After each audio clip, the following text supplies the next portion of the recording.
SIR শুরু হতেই বাড়ি বাড়ি যাচ্ছেন বিএলওরা, ভোটারদের হাতে দিয়ে আসছেন এনুমারেশন ফর্ম। কিন্তু সেই ফর্ম ফিল আপ করবেন কিভাবে, কোথায় কি লিখতে হবে তা জানেন না অনেকেই।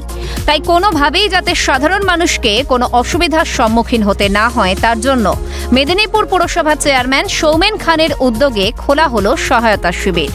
মেদিনীপুর শহরে এরকম 5টি সহায়তা শিবির খোলা হয়েছে বলে জানান সৌমেন খান। আমাদের প্রত্যেকেই যারা ফর্ম পেয়েছেন, আমাদের সহকর্মীরা, আমাদের তৃণমূল কংগ্রেসের কর্মীরা, তারা ক্যাম্প করে বসেছেন 18 নম্বর ওয়ার্ডে। আমাদের মেদিনীপুর শহরে আমরা প্রায় 5 জায়গাতে ক্যাম্প হয়েছে।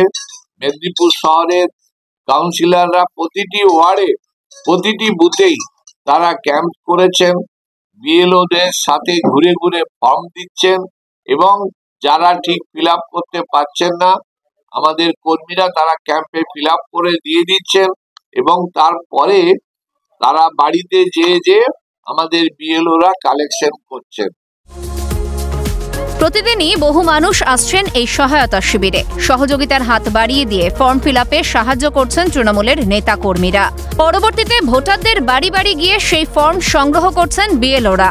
মেদিনীপুর পুরসভার চেয়ারম্যান সৌমেন খান বলেন, রাত 10টা পর্যন্ত সহায়তা শিবিরে থেকে পরিষেবা দিচ্ছেন তৃণমূল কর্মীরা। মুখ্যমন্ত্রী মমতা বন্দ্যোপাধ্যায় ও সেকেন্ড ইন কমান্ড অভিষেক বন্দ্যোপাধ্যায়ের নির্দেশ মেনে মানুষের মধ্যে যাতে বিভ্রান্তি সৃষ্টি না হয় সেই মতোই কাজ করে চলেছেন সকলে।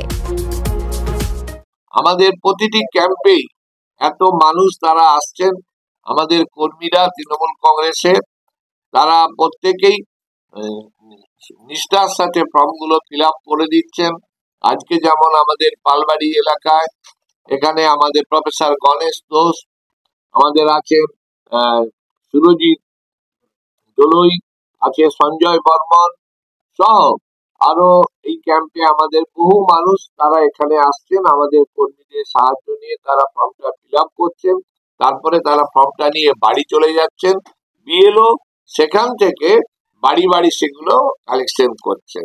আমাদের কর্মীরা শুধু বিভিন্ন ক্যাম্পে তারা সাহায্য সহযোগিতা করে ফিল আপ করে দিচ্ছেন।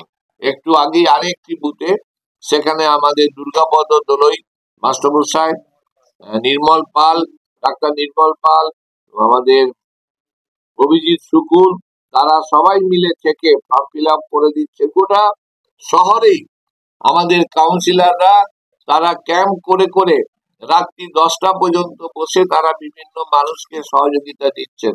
বাংলার মাননীয় মুখ্যমন্ত্রী মমতা বন্দ্যোপাধ্যায় এবং আমাদের নেতা অভিষেক বন্দ্যোপাধ্যায়, তিনি যেভাবে এই এসআইআর ফর্ম নিয়ে মানুষকে যাতে কোনো বিভ্রান্তর মধ্যে পড়তে না হয় তার জন্য তিনি এই কাজগুলো করছেন। জানিয়ে রাখা দরকার, এনুমারেশন ফর্মের সঙ্গে নির্বাচন কমিশনের উল্লেখিত 11টির মধ্যে যেটি আপনার কাছে রয়েছে সেটি জমা দিতে হবে।